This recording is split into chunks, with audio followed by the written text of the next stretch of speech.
भक्ति ज्ञान वैराग्य के महात्म को बतलाया। शौनक जी ने प्रश्न पूछा महाराज कि प्रभु आप ये बताएं कि श्री सुखदेव जी ने एक कथा परीक्षित को कब सुनाई? गोकर्ण ने, शरत कुमारों ने इसका कब वर्णन किया? कृपया करके मेरा संशय दूर कीजिए। श्री सूत जी महाराज शौनकादिक ऋषियों को कहते हैं कि भगवान श्री कृष्ण के परम धाम जाने के बाद, कलयुग के 30 वर्ष व्यतीत हो जाने के बाद राजा परीक्षित को श्री सुखदेव जी ने महाराज भगवान की कथा को सुनाया। और कलयुग के महाराज 200 वर्ष व्यतीत हो जाने के बाद आषाढ़ शुक्ल पक्ष नवमी से गोकर्ण ने महाराज धुंधकारी को ये कथा सुनाया। आगे क्या कहूँ महाराज, जो भी श्रीमद् भागवत ज्ञान यज्ञ को सुनता है उस संसार के सभी रोग पाप ताप संताप से विनष्ट हो जाता है।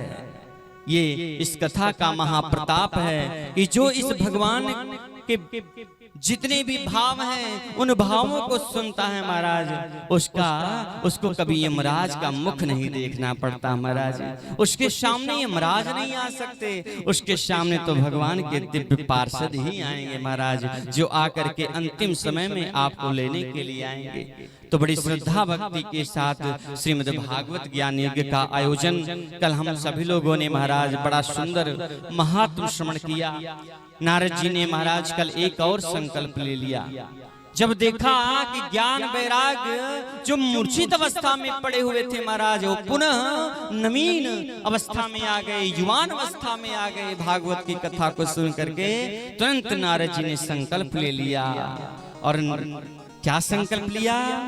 कलिना सदृशः कोपि युगो नास्ति वरानने, तस्मिन् त्वां स्थयि पश्यामि गेहे गेहे जने जने।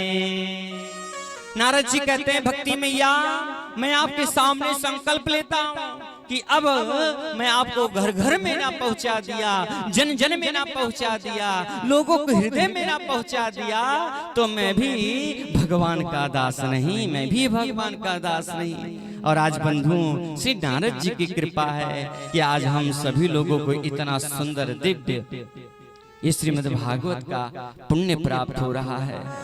ये संत नारद जी के संकल्प से महाराज ये हम लोगों को प्राप्त हुआ है।